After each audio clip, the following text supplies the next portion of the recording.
बिस्मिल्लाहिर्रहमानिर्रहीम अस्सलामुअलैकुम वरहमतुल्लाहि वबरकातुह। आज हम गोल्ड का वीकली फोरकास्ट करेंगे। सबसे पहले चलते हैं डे वन में चार्ट को हम देखते हैं। मैंने आप लोगों की आसानी के लिए 3 कलर लगाए हैं ताकि आपको इजीली समझ आ सके।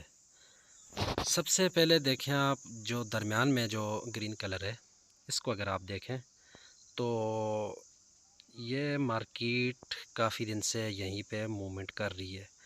1833 से लेकर ये अभी जो क्लोजिंग दी है 1854, इस रेंज में मार्केट बहुत ज़्यादा रही है, बहुत ज़्यादा मूव की है। तो उस दिन मार्केट ने एक बार बीच में 1680 भी लगाया है, अगेन उसी रेंज में गई और दोबारा वहाँ से गिरी और वापस इसी कलर में, यानी जो इस कलर के अंदर देखें आप तो आपको नज़र आएगा कि मार्केट ने बहुत ज़्यादा मूव इसी एरिया में किया है। तो अब हम इसकी नेक्स्ट मूव का अगर सोचें तो नेक्स्ट मूव मार्केट की पॉसिबल है। ये देखें ना, यहाँ पे डे वन में डबल बॉटम भी बनाया हुआ है, यानी क्लोजिंग दी हुई है।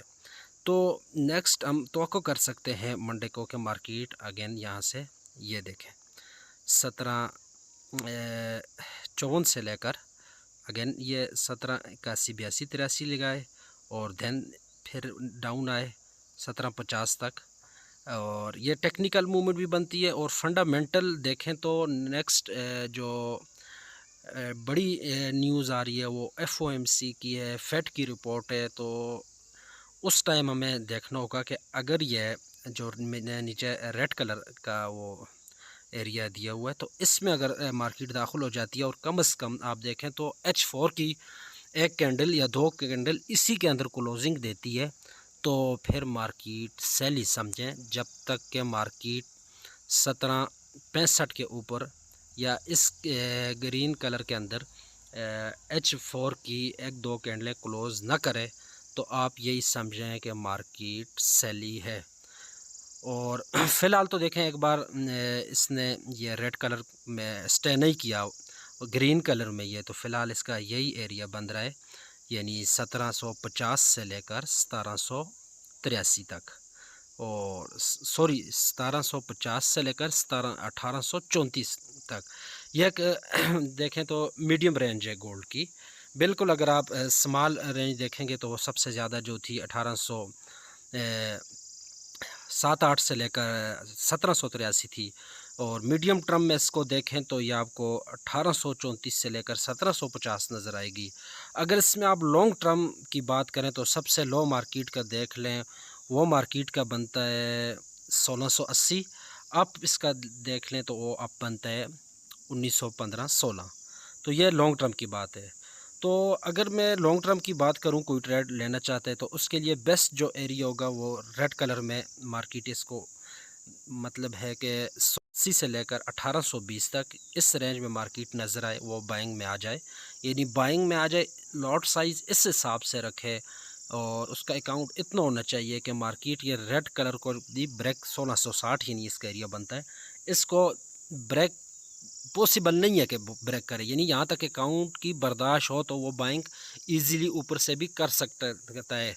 कि अगर वो वेट नहीं करता कोई बंदा कि शायद के मार्केट दोबारा 1680 नहीं आती, तो यानी ये रेड कलर में यहाँ से ये कैंडलें देखें, ये जो 1715 है ना, इस एरिया से, नहीं इस एरिया से लेकर ये 1684 1680 1685 इस एरिया से वो बाइंग में आ जाए। उसका फर्स्ट टिप ये ग्रीन कलर में होना चाहिए 1834 30 32। अगर ये ब्रेक कर दे तो उसका सेकंड टिप ही होना चाहिए यही 1915-16। तो ये मैंने कलर यानी जो लगाए हैं, ये यानी अगर इसको कोई समझे तो ये काफ़ी उसके लिए फ़ायदा मंद होगा। मार्केट 1915 से गिरी है, इस रेंज में बहुत ज़्यादा मूव किया है। अब अगर मार्केट यहाँ से ब्रेक करती है रेड कलर में तो रेड कलर में चांस नहीं है। देखें ना, ये देखें यहाँ पर मार्केट गिरी है लेकिन स्टे नहीं किया, बहुत जल्दी अप निकल गई और वापस इसी कलर। अगर अभी FOMC की न्यूज़ और फेड की रिपोर्ट आ जाती है और डॉलर स्ट्रॉन्ग हो जाता है तो पॉसिबल है मार्केट गिर जाए, लेकिन ये चांस है कि यहाँ पर स्टे ना करे अगेन मार्केट, ये ग्रीन कलर में चली जाए और फिर यहाँ पर थोड़ा बहुत स्टे करेगी वीक, शायद 2 वीक करे, तो नेक्स्ट अगर ये एरिया ब्रेक करती है 1830 के एरिया, तो आपको फिर ये 1900 के करीब और 1915 आपका टीपी बनता है। तो ये तो हम बात कर रहे हैं डे 1 में। अगर अब हम इसको देखें H1 में, तो H1 में इसकी क्या पोजीशन है वो मैं H1 का चार्ट देखता। अच्छा जी, ये H1 का चार्ट है। H1 के चार्ट में हम देखते हैं मार्केट का लो देखते हैं 1745-42 बनाया हुआ है और इसका इस टाइम जो हाई था वो 1807-8 था। तो मार्केट यहाँ पे थोड़ा सा 1883 से लेकर 1707-8 के रेंज में थोड़ा सा मूव किया एंड देन जब मार्केट क्रैश हुई तो मार्केट यहाँ पर आई 1745 तक, यहाँ से फिर वापस अप मूव किया 1765 तक एंड देन डाउन।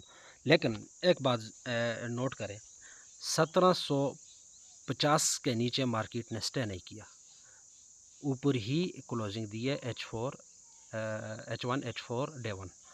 तो अगर मंडे को भी और ट्यूसडे को भी H4 की क्लोजिंग 1765 के अप दे दे, 1770 के अप दे दे और FOMC और फेड की रिपोर्ट के टाइम थोड़ा सा आपने इंतज़ार करना होगा उसकी क्या डाटा निकलता है, और उस हिसाब से अगर वो भी नेगेटिव आ गया तो गोल्ड को फिर भूल जाएं आप दोबारा डाउन आने में, या हम जो वेट कर रहे हैं 1680 का या 1720 का, फिर आपको गोल्ड फर्स्ट जो मैंने पिछले डे 1 में आपको एक कलर बताए थे, वही फर्स्ट ग्रीन कलर में जो उसका टॉप था वो 1834 था एंड देन 1834 जब ब्रेक होगा तो फिर मार्केट का नेक्स्ट टारगेट 1915 होगा। अगर ये वो डाटा पॉजिटिव आ जाते हैं और मार्केट सेल जोन में दाखिल हो जाती है, यानी वो रेड कलर में दाखिल हो जाती है, और अगर हम H1 में भी देखें तो फिर मार्केट 1750 के नीचे कम से कम H4 की एक कैंडल 2 कैंडल क्लोजिंग दे, तो फिर ये पॉसिबल होगा कि मार्केट की जो नेक्स्ट मूवमेंट हो वो सेल में हो, और sale first target 1720, second target हमारा जो है वो 1680 है। 1680 एक मेजर सपोर्ट है, उसको ब्रेक करना गोल्ड के लिए बहुत ही मुश्किल है। 1680 से बाइंग की बहुत अच्छी पोजीशन बनेगी और लॉन्ग टर्म बनेगी। तो वहाँ पर एसएल भी छोटा होगा 1680 से अगर बाई की कोई भी बंदा ट्रेड ले 1670 1660 एसएल होगा, तो यानी स्मॉल एसएल होगा, और टीपी आपकी फर्स्ट टीपी होगी 1680 से 1750 फर्स्ट टीपी होगी, सेकंड टीपी आपकी होगी 1750 से लेकर 1834 होगी, और थर्ड टीपी जो होगी 1834 से लेकर 1915 होगी, जो मैंने पहले डे 1 में आपको एरिया बता दिए, साथ मैंने कलर लगा के बता दिए कि हर बंदा इजीली समझ जाए गोल्ड के जो एरिया बनते हैं। अब अगर हम देखें H4 को देखते हैं कि उसमें क्या पोजीशन है गोल्ड की मार्केट की। अच्छा जी, अब हमने H4 का चार्ट ओपन कर लिया, उसमें भी मैंने ये कलर लगा लिए। इसमें भी H4 में भी सेम वही पोजीशन बन सकती है जैसे मैंने डे 1 में आपको बताई थी कि मार्केट अगर ये रेड कलर में आपको नज़र आती है और कोई स्टे करती है, तो आप रेड कलर में कहीं से भी बाइंग स्टार्ट कर दें और बाइंग आपकी इतनी हो कि 1680 के नीचे एसएल आपका हो, वहाँ तक आपके अकाउंट की बर्दाश्त हो, आपका अकाउंट वाश ना हो, और आपने जो टीपी फर्स्ट है वही रखनी होगी।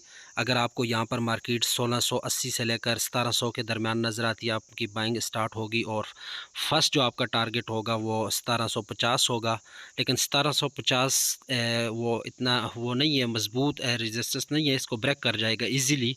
तो आपने टीपी जो रखनी है वो 1834 ही रखनी है। मैं लॉन्ग टर्म की बात कर रहा हूँ, शॉर्ट टर्म की फ़िलहाल बात नहीं कर रहा। और 1834 पे आपको थोड़ा वेट करना होगा। एसएल आपने प्रॉफिट में मूव करके, यानी 1815 तक 1810 तक मूव करके रख लेना है।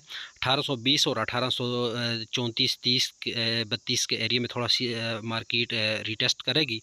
अगर वो एक कैंडल में या कोई भी डाटा आकर उसको ब्रेक करवा देता है, तो फिर आपने जो ये 1700 से लेकर या 1680 से लेकर 1720 का एरिया, यहाँ से जो बाई की होगी वो आपने फिर लॉन्ग टर्म होल्ड रखनी है 1915 तक। ये जो ऊपर कलर है इसका जो हाई है यहाँ तक, क्योंकि ये देखें ना, ये ग्रीन कलर जब भी ब्रेक किया, ये याद रखें, इसके ऊपर कोई भी ऐसी मजबूत सपोर्ट आपको रेजिस्टेंस मजबूत कोई भी आपको नज़र नहीं आ रही। नेक्स्ट इसका यही टारगेट होगा इंशाल्लाह 1915-16 का।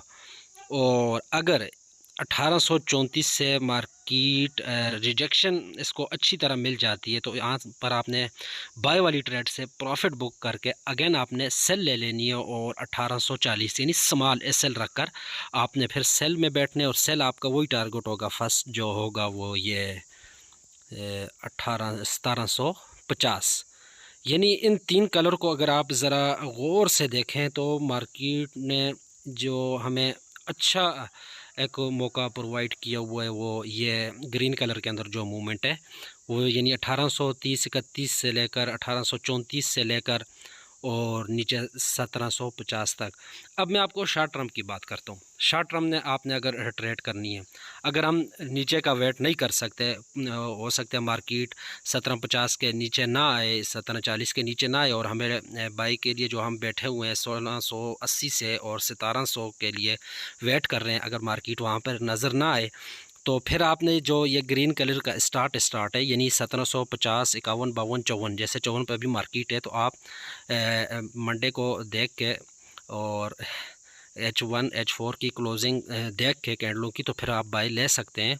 और फिर आपने ग्रीन कलर से नीचे ये एरिया जो है 1740 का SL रखकर, यानी रेड कलर में SL रखकर, और यहाँ से आपने बाई ले लेनी है, और आपका TP इस कलर में होना चाहिए, यानी ऊपर 1830-32। तो इस एरिया में आप बहुत अच्छा प्रॉफिट जनरेट कर सकते हैं। या यूँ समझ लें कि ये जो तीन कलर मैंने लगाए हुए हैं, नीचे वाला कलर आपका बाइंग एरिया है और ऊपर वाला कलर जो है वो आपकी TP बनती है, दरमियान में आप अच्छा प्रॉफिट जनरेट कर सकते हैं। इसी तरह जब ऊपर मार्केट जाए आप प्रॉफिट बुक करें और वहाँ से रिजेक्शन मिले तो आप ग्रीन कलर के टॉप से सेल लें और रेड कलर तक आपकी TP होनी चाहिए, और TP आपकी जब भी हिट हो तो यहाँ से दोबारा रिजेक्शन मिले तो आप अगेन बाय कर सकते हैं, यानी ग्रीन कलर में आप बहुत अच्छा प्रॉफिट बुक कर सकते हैं।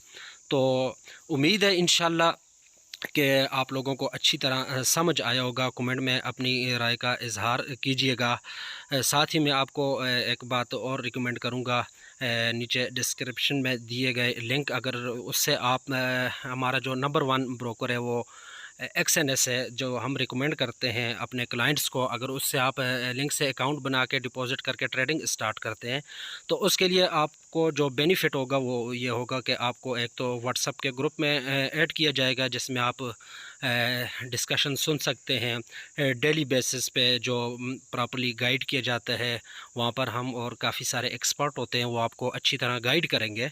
दूसरा, आपको स्पेशल VIP पेड ग्रुप में ऐड किया जाएगा, जहां पर आपको लॉन्ग टर्म की ट्रेड फ्री ऑफ कॉस्ट दी जाएगी अगर आप हमारे IB के अंदर काम करना चाहें, यानी हमारे लिंक से आप अकाउंट बना के आप ट्रेडिंग स्टार्ट करना चाहें तो आपको डिस्क्रिप्शन में लिंक मिल जाएगा।